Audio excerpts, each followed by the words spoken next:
Good evening, everybody. Hello. So it's what is today? It's a Thursday evening. Welcome to another webinar. And while you guys are just joining up, I'm just going to get going here for a second. Normal house rules, as always. The chat function is open so that I can keep touch with you guys over there.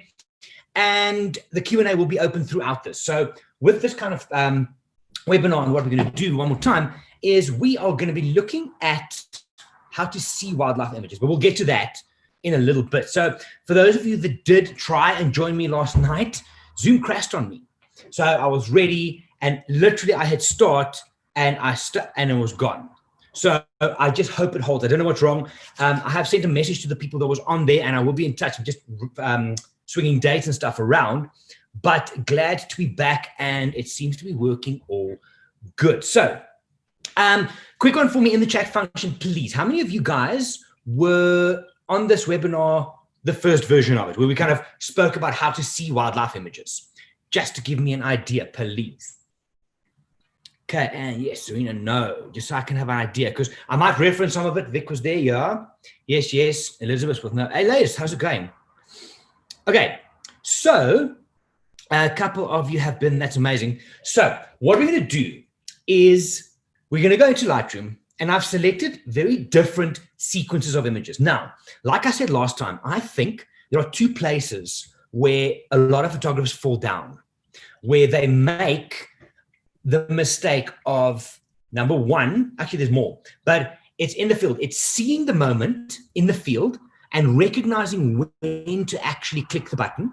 And then also, and this is the more common one, and this is where Lightroom is such a great tool for us, is we're at Safari, I'm walking around the table, everybody's got their laptops and they're doing things and the whole thing. And then they'll say to you, oh, come and work on this image. And it's a good, solid wildlife image. There's nothing wrong, yeah? But when we then start editing and doing the whole thing, we're like, you know what, if we crop it in a bit here, then the tail isn't that far from the side or whatever it might be. And then I'll say to them, oh, but next time when you shoot this, why don't you try and compose it a little bit differently? And they say, oh, no, I've got another one. And they click two images to the left, and there's an even better one. So the idea of us being able to recognize, number one, in the field, when those definitive wildlife moments are, that's important. And also, when you're looking through your images. Now, this is cute. It's a nice smallish group. I like that. Give me quickly, if you guys can, in the chat function, what camera body do you use as your main weapon when you go on Safari? What camera body do you guys use when you go on Safari? What's your main weapon? 500 D. Okay. 72, 550. Okay, there's an Nikon D5, G81, 5D Mark IV. Okay, so if you look at most of those, we are shooting pretty fast frame rates. Some of these things are going up to 15, 16 frames a second. Some of the Olympus and Sony things, the mirrorless, with what's it called? With Pro Capture, you're pushing like 30, 40 frames per second. It is stupid.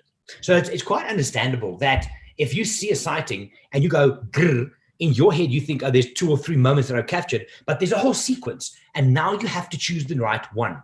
And that's the point of this. So there's no Lightroom in this. There's no tech talk. We're literally just going to look at sequences of images and discuss. In some instances, we're going to do a little kind of, you guys help me. Otherwise, we just talk through the process. So let's go and have a look here at, let me share my screen with you. Share screen, Lightroom. And as always, guys, the chat function is open here. If you have any questions, drop it in the Q&A. But for now, quickly, can you all see the images on my Lightroom screen, please, just to make sure the tech is working? I'm still a little bit gun shy after this thing crashing on me yesterday, which was not ideal. Okay, so the idea with seeing wildlife images means you have to find the peak of the action. And the example I always use, and that I used last time as well, is if a leopard or a lion or whatever yawns, yeah, you can tell it's going to happen, especially with lions. Big males are the most easy to judge. They drop the chin slightly, chin comes down, tongue comes out a little bit, and then the yawn goes down and open, right? So you cannot shoot, the moment you start yawning, shoot, because some cameras will buffer, and you miss the peak of that yawn. So That's why I tell people always shoot in short bursts, shoot, release, just kind of keep on changing it up like that. And then when you look at your images, you need to get that peak moment. So I need to understand quickly, do you all know how to use survey mode in Lightroom? N is the shortcut key. I've touched on that in a couple of webinars, please. How many of you know how to use the N survey mode within Lightroom? Otherwise, I'll just touch on that very briefly as well. Let's have a screw. Yep. Okay, I'm going to know for the yes. No.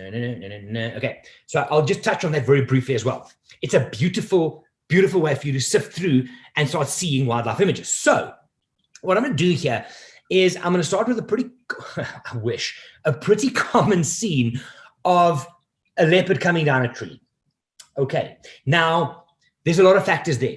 When it's something like that, when you're sitting in the field, right? Let me open this up for you. So I've just stacked all of these images together and we'll start going through them one by one. So if I open this one, right? That's the last one. Here's my leopard down at the bottom, and I'm going to show this to you first. Okay, he was up in this V over here. He was going to come down. So now you're in the vehicle with me. We're about to film this guy. Okay, he's going to come down. You need to already see before that happens where the peak shot should more than likely happen. In this, it'll probably be down here somewhere because he's not going to from there jump down to the left. That's why I framed it already there. I'm giving him space to jump into. Yeah. So more than likely over here is going to be a peak where he's running down. And quite often they jump the last bit. So the more you do this being photography in the field and doing exercises like this and using the survey mode, the easier it becomes to predict and to have a gut feel for those special moments. I don't know if I told the story last time. I had a client once with me who he was going to come and photograph spirit bears with me. And, grizzlies. And he said to me, how do I photograph these things? So what I do then is I say, okay, cool, listen. Go and look at videos, as many as you can, of the subject so you can see how they move. Because when you're looking through your viewfinder, suddenly it's familiar. And then I said to him, look at a grizzly bear, right? He knows Africa. So I said, combine, and this is weird, but it works, combine a cheetah, how they move, and a hyena, how they move, and you end up with a grizzly bear. I know it's weird, but what happens is they have that kind of skulking thing of a hyena, and they also do it often where they stop like a cheetah and they look over their shoulder. And those cues made him see the wildlife images before they happened. And that's the point.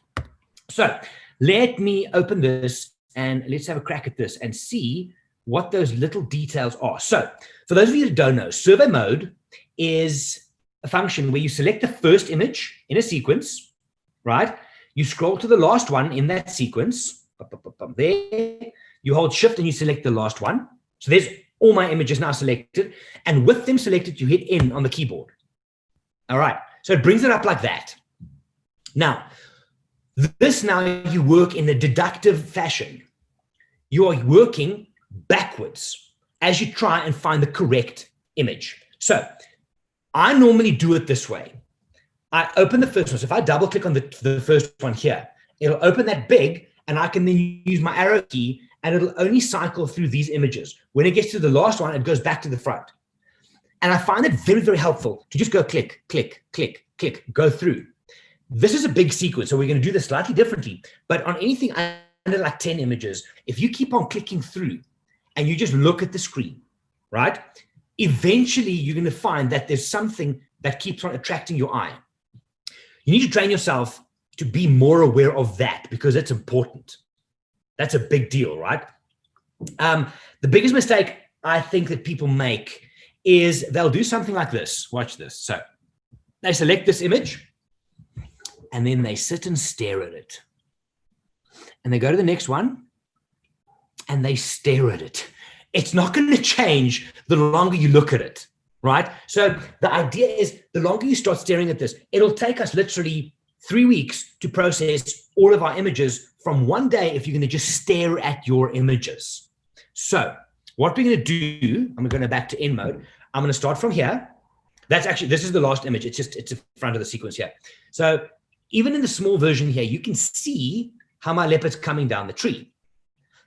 The giveaway here, and I did this specifically, is you can see which one I eventually chose because it's cropped in a bit. Okay. And I left it there because I want to make the point of clicking through your images at a pretty steady pace, and you'll see how that one jumps out. So watch this. Double click on that one. And now I'm simply going to use my right arrow key, and I'm going to go click, click, click, click. And this is kind of the tempo that I go at. And I'm just going to see what catches my eye. Hello. Why did that catch my eye just while we're here? What was it about that image that caught my eye?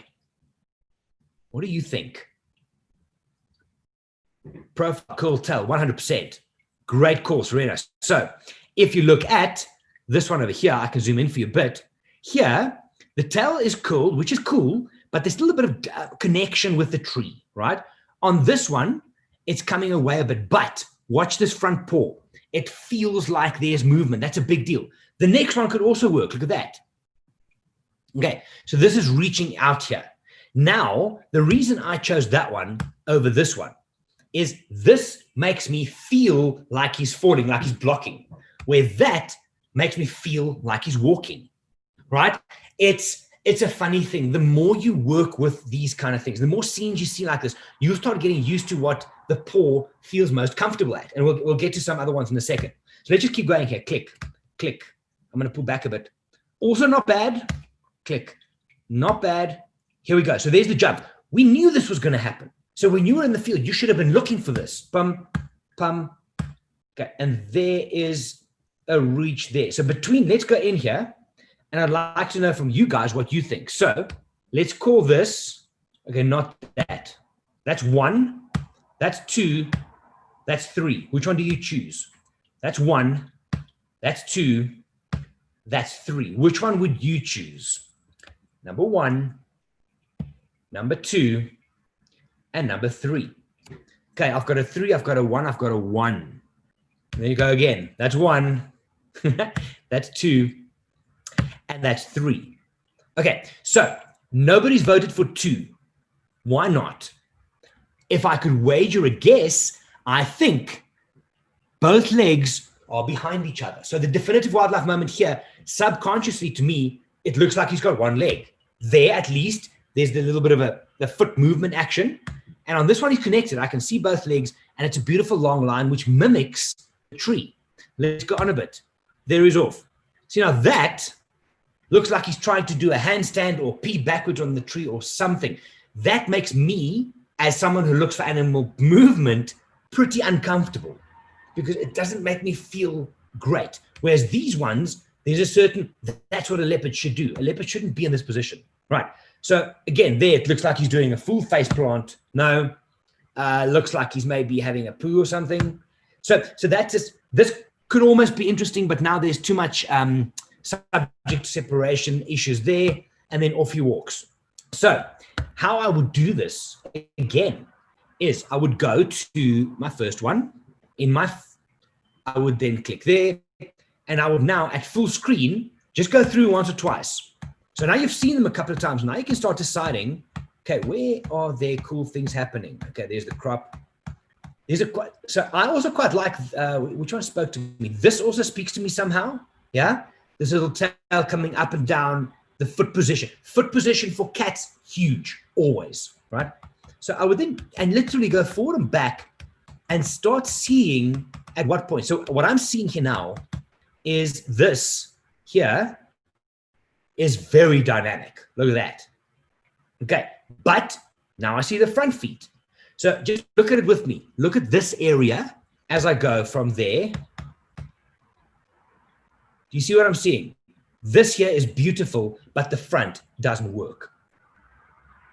Okay, again, guys, there's no right or wrong. These are just ideas, but it helps us to look for and see differences within a sequence. So I'm going to quickly just close this, and I'll show you the other one that I pulled together for you here. Where is stacking? There we go. Group that into a stack. Okay, and now let us go to this. I'm sure many of you have seen these guys do what they do when they're mating. So same thing. I'm going to choose first one. I'm going to choose last one. Where is it? There. And I hit N on the keyboard. Okay, so now we know, and you should know if you go on African safaris, or your guide should tell you, that when lions are mating, right, happens too often, people see the male gets on top and they go, grrr, and they shoot. And either the camera buffers or they actually stop shooting before the peak of the action happens. We know that the peak of the action is going to happen towards the end of the mating sequence, because when he gets closer to the end, the penis is bobbed, and when he tries to pull out, it hurts her. She knows this. That's why he, the male, will bite her on the top of her head to hold her. She will normally lash out, right? So you know that's going to happen. That's where you look for your peak. So let's quickly just go through this sequence and let us see here. Okay, just for the record, she doesn't lash out. She was not into this, just saying. So we go through. Okay, what I want you to notice is if anything catches your eye at any point in time from an image point of view. So far for me, nothing. Okay, see, nothing. Hello. Can you see? I'm just going to back up a few. Just watch this guy's face. It's not necessarily the winning shot, but notice how it catches your eye. So I'm just going through. Boom.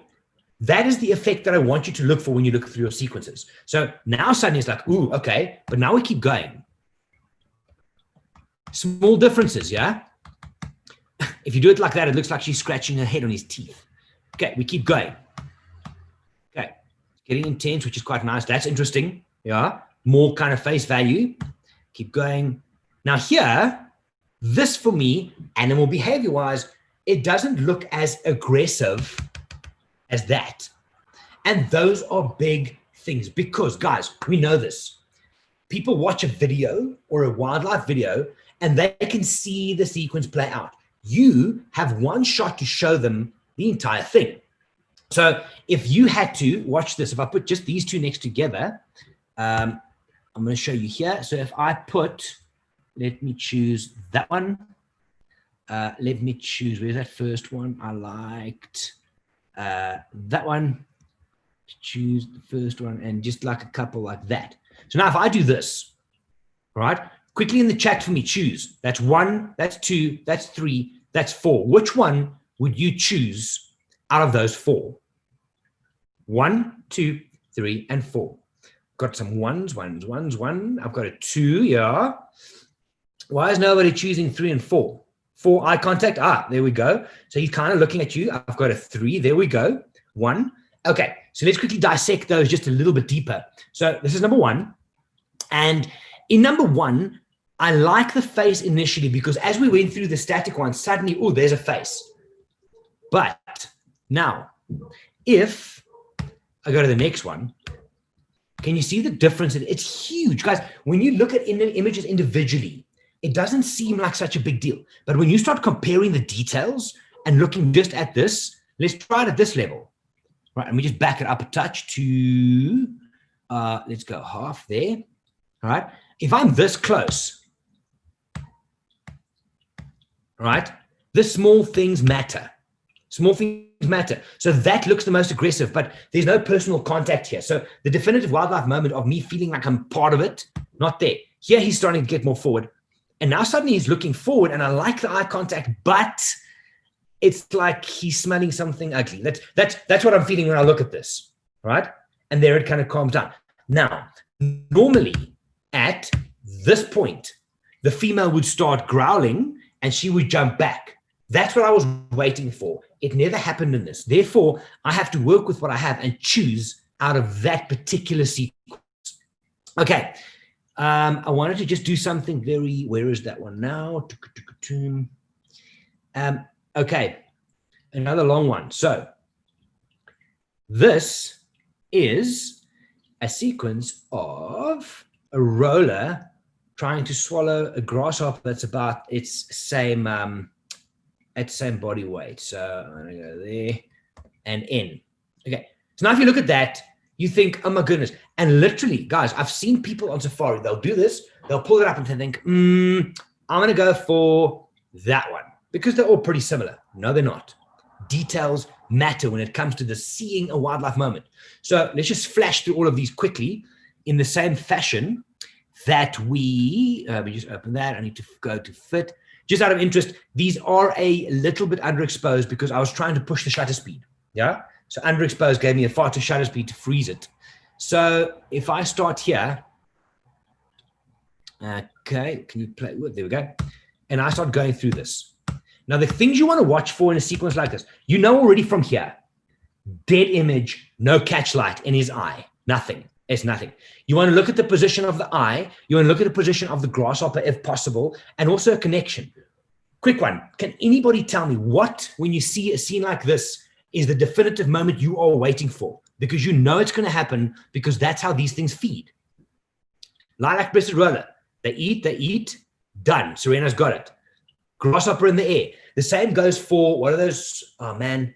Southern ground hornbills. Toss in the air. There you go. So you don't only have to choose that one, but that's what you're looking for. Pop it in the mouth, bug in the air. Yeah. So let's click through these and see if it pops.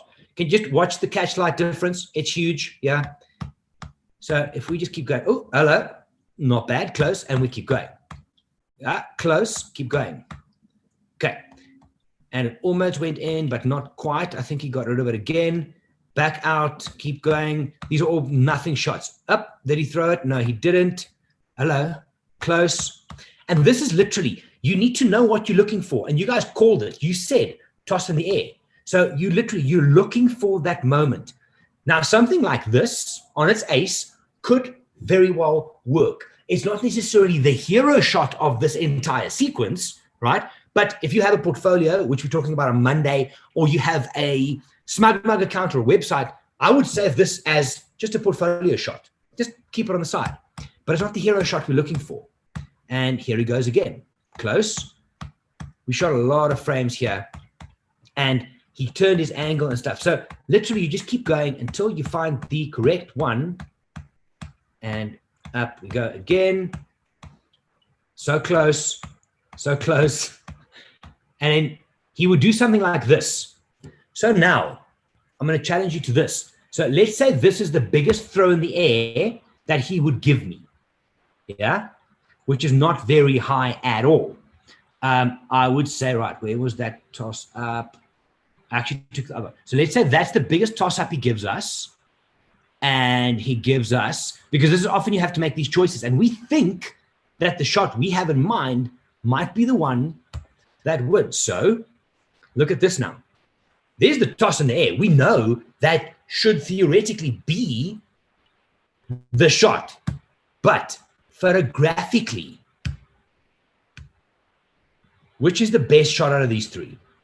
So let's go, just give them a number. So this is one at the top, two on the top right, and three at the bottom. Which one would you choose if these were your only options? Twos, ones. I've got some twos and ones, two. You see, okay, most people choosing two. I've got one or two ones, which is cool.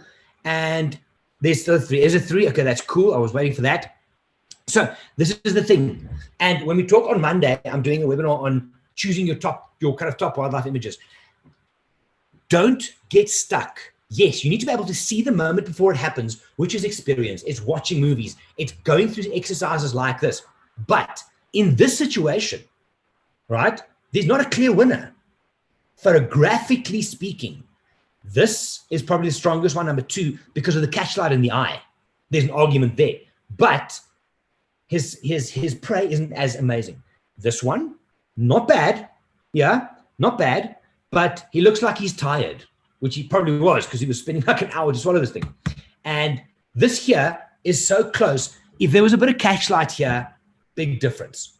Okay, so I chose those because it's kind of, there's not a clear-cut winner, but you need to still know what you are looking for.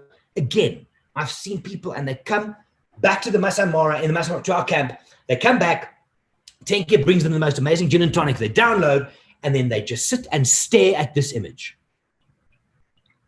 Like it's going to do anything. Work through as many as you can. Break it down from 50 to 20 to 10. Then start comparing. But the challenge comes in, and let's look at this now. One subject is easy. When you start dealing with multiple subjects in the frame, seeing these wildlife moments becomes a lot more challenging. Right, so look at this. This is a straight up sequence. I think this is 2019 maybe. Yeah, it's last year because this year we're not traveling, remember? Actually, Some things are opening. It's getting there. So let's quickly, I'm going to scan through all of these quickly, and I want you to look for something that catches your eye. It could be a splash, a face, a hoof, a stripe, whatever. So we go from there. Let me click through and go. I have so many. Clicking through, and we're at the beginning. I'm going to do it again.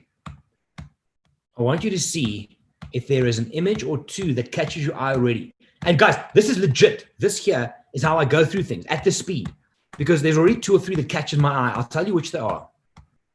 So the first one for me is, where is it? This one, because of the area in the middle here, where I've got face, this collection here. That's literally all I'm looking at. Watch again. I'm going to back it up. Right? Watch this middle area, because the rest is kind of messy. I'm looking for that definitive moment where this chap here lifts his face up. Watch again. Can you see? There's nothing really here. There's nothing there until that moment happens. Okay, keep going. Interesting shot. This could have been close. Why? Because suddenly you've got this spray happening. But then you're going to fall back on technicality and say, not as sharp as it could be because there's water and it looks fuzzy. We keep going there. Interesting again, but the tail on this one, you can't really see it because it's over the rock there. But the tail in the next one here is a curl. So that, tails on animals, the moment the curl's gone, it's gone, right? This looks awkward. We keep going a bit. This becomes interesting to me, but, and this is the one that I wanted to show you, is I love this part of the image. And it's this foot that gives it the, you can see he's going to challenge through it. But I am now choosing a wildlife moment based on what I can do with it in Lightroom. Because if I could just crop this for a second and show you what I'm seeing something like this happening here. Okay. Because now it's a very different scene. I have, and for those of you that did some of my cropping webinars in the past, that on the front guy makes it feel, this one, black and white Nick filter. Oh, absolutely. Julie, you got it. So this guy on the left, that feels like I made a mistake. I look at this and I think, oh shit, I chopped off his head and his foot. So be more intentional. So move it there so that it's very, very specifically done for a reason. Open that up, get a couple of rocks in there. Now suddenly it's a very different looking and feeling image. But it's because if this wasn't there, that kind of paw coming through wouldn't have worked. So let's go back. We just cropped this one. Let's scroll through again here. So now this would have been the other one we cropped, but there's no dynamic here. There's no like energy anymore. Close, but no, the tail's gone. You can't see his legs. The splash looks awkward. And then we're back to this again in the front. So out of those, it's a very difficult thing because you want to keep as many as possible. I still, and I'm confessing something now, I have still got from 2011 about 3 days worth of crossings in the Masamara I haven't looked at. That's how bad it was then. We had the most back-to-back crossings, and I just kept shooting, and I dumped them in a directory. When I got home, I didn't want to go through this. I had marked them with the red labels, and I've left them one day. But this is how you would go through, because there's not just one look or an eye or something of the cat that's wrong. It's this kind of dynamic nature here that eventually gets it. But you have to think that actually looks quite cool. I actually like that. You have to think, what is the definitive moment? And to me, this, out of this here sequence, wins. What would have been nice on this one, for future reference, is maybe you don't use as tight a lens, Gerry, because then I would have had this in here in the front, the nose, and the foot wouldn't be close to the edge. Then suddenly, that would have been interesting with this one following. We have to dissect our images to this point. Because, and look, we're not going to go to the social media, but if you look on Instagram and you go and search the wildlife photography hashtag, guys, everything's looking the same.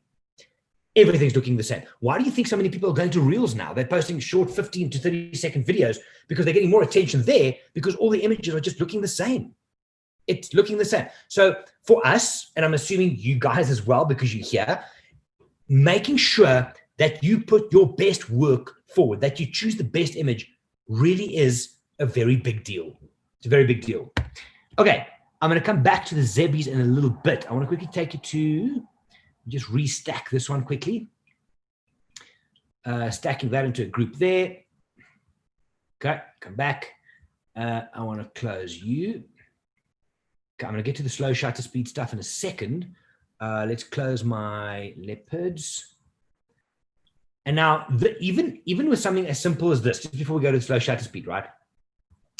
Even with a silly sequence, oopsie, like that. Okay, people scan over it. They just, okay, look, well, just I don't know, pick this one. Okay, if you pick this one, you're missing out on the beak actually being out of the water, creating a perfect reflection, disconnecting, but on a small scale, they all look the same.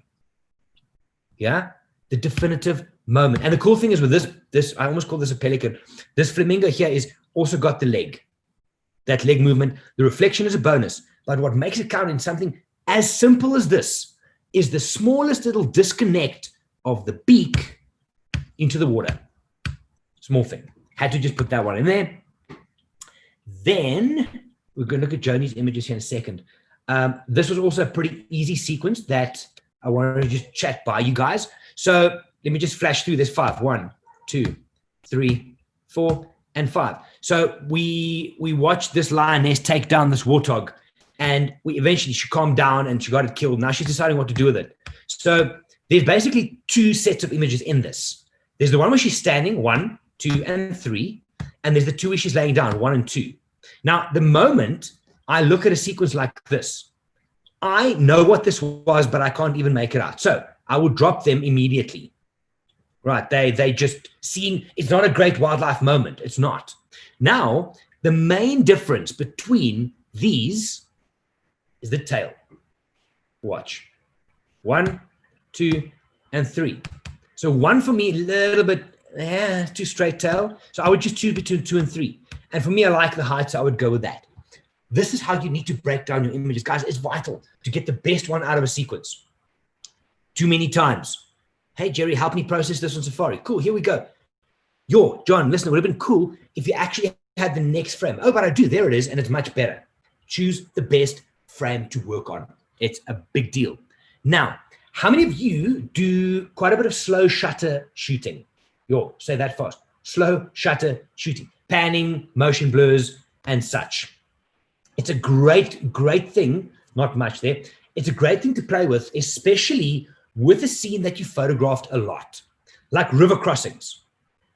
I think the longest river crossing I've personally had was about 7 hours. It started in the morning and it didn't stop. We eventually left. It's stupid, but we left eventually. But once you've shot X amount of straight up shots, try something different. It works for your portfolio, but it also challenges you creatively. The challenge with it, though, is the following. If I go and show you this here now.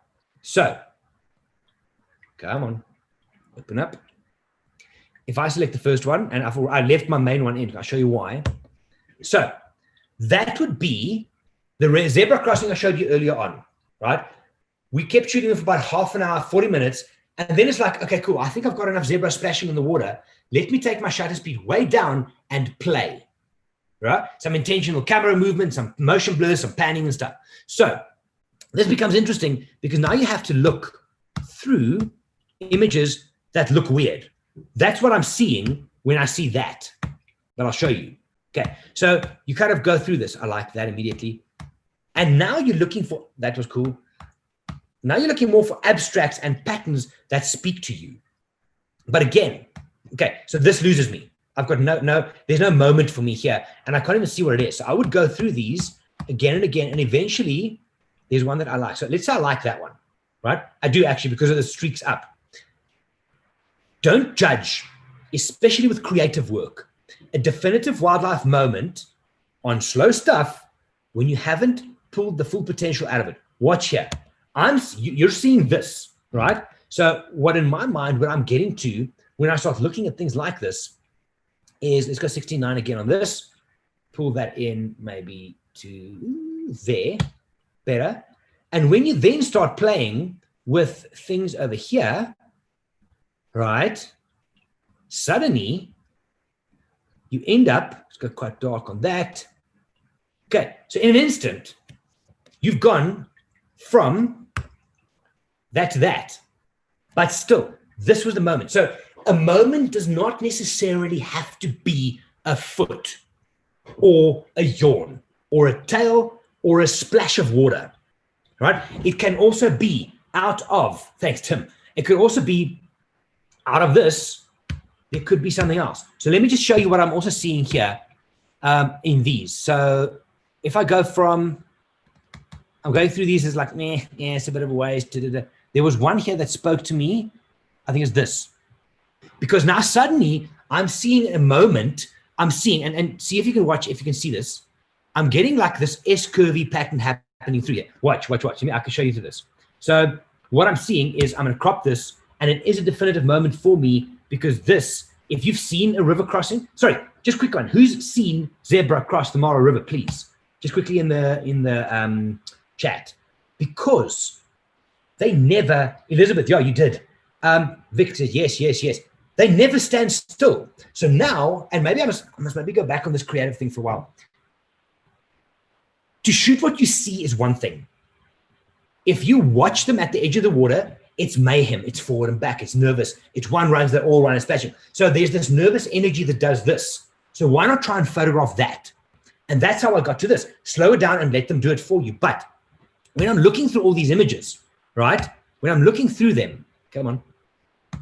This one stood out to me because watch here what I'm seeing. I'm gonna try and just draw this. This is a hack, but let me try and show you the stuff that you need to look for in those moments. So, okay, this is not what Lightroom is designed for, but I'm gonna just hack it for you quickly.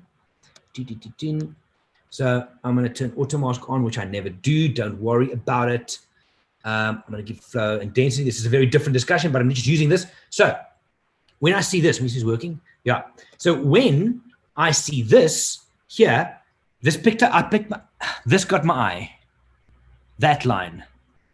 There's one. There's one. There's one. There's one. There's one. There was one here as well somewhere. I think up like that. So suddenly I've got these repetitive S, almost C curve patterns happening, which I didn't see in the other images. That's looking for moments that pop out at you. So it's actually a nice way to use Lightroom. Never did that before. So, so see here, it's not as curvy or SC curvy as the other one. Here, this is the one we looked at. There's a lot more of this happening, right? And for those of you that do not shoot this kind of stuff, I know it sounds like all arty-farty creative bullshit, but I would rather have one of these images in a portfolio along with 20 other zebras in the water than 21 zebras in the water. But you still have to pick the right one out of it. It's actually a nice topic for a future is just that. So let's maybe look at that. So guys, I've got 3 images here from Joni that she sent to me. Where is it? Let's quickly talk through these. So, right. So if I just look at a singular image, and this is often the case, people give an image like this. And like, okay, what do you think? So first thing I'm thinking is, okay, cool. This bison obviously walking from the left, and he's going to go across. So is there a moment before or after this that could have been better? That's how you got to think. Was this the definitive moment out of the sequence, or was just this one of the moments? Like if I think to myself, if I had to shoot the next frame, which I don't have with me, or the previous frame, I don't think it would look much different because I can't see the leg movement. So much of a muchness, just proper composition, right place, and move on from there. This one, come on. Not going to do that one. Here, open up. This one here. So I love the low angle on this. It's a beautiful shot. I might have just pushed it over a little bit more. So half this space would have been tighter for me. But is there a moment before or after?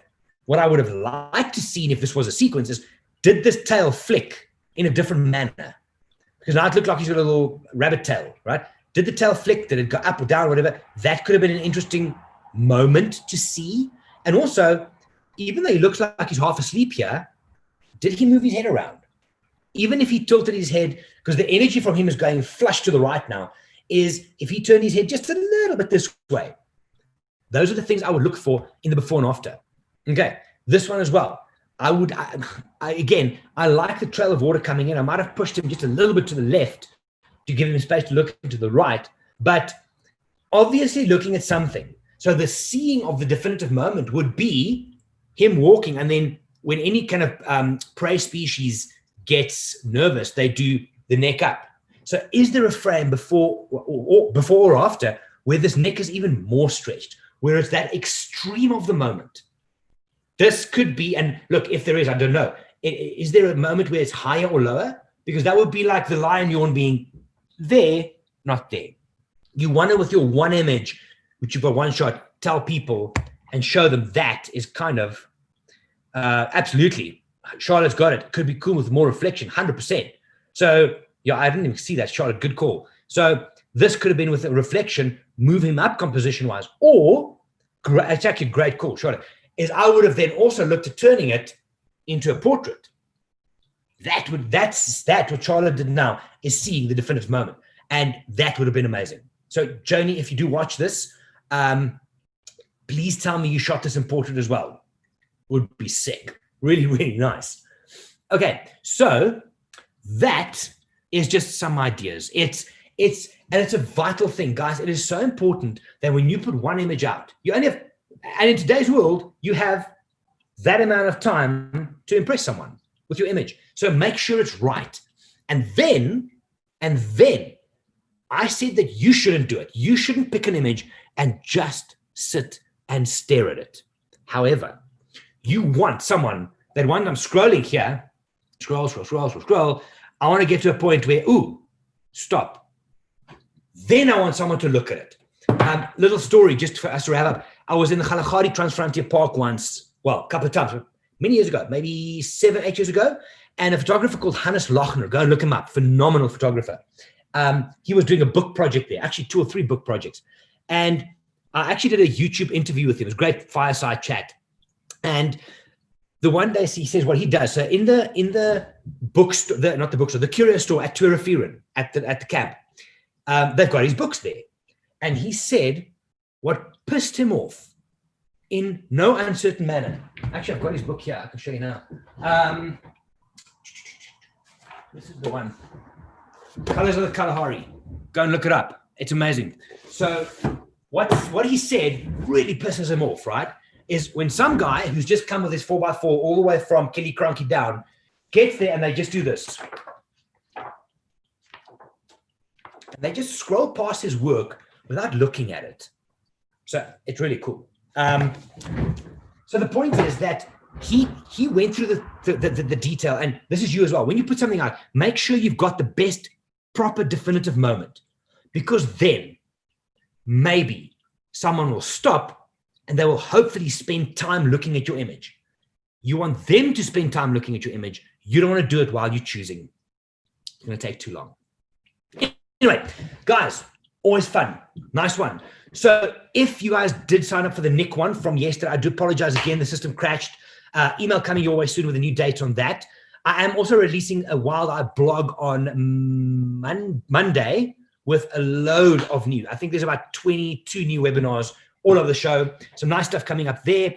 And then on Monday, same time, 7 o'clock, we're going to talk about how to put together a portfolio for yourself that, just as a preview, if I come and have coffee with you, Charlotte, your name's at the bottom of my chat function.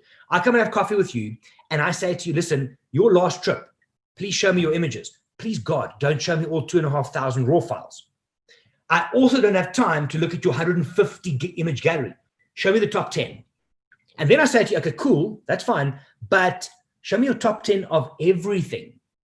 That's where it becomes interesting. And you as a photographer should have at least one collection in Lightroom that is your 25 top images done. And at any point in time, you can say to someone, there's my best. And that's what we're going to look at and how to put that together. So guys, if you have any questions, hit me up on Instagram, Gerry van der Walt. You have my email, gerry@wildeye.co.za. And I will see you all online or in a next webinar. Guys, as always, wherever in the world you are, good morning, good evening, and good night. I'll see you all online tomorrow sometime. Have a great evening. Cheers, guys. Bye-bye.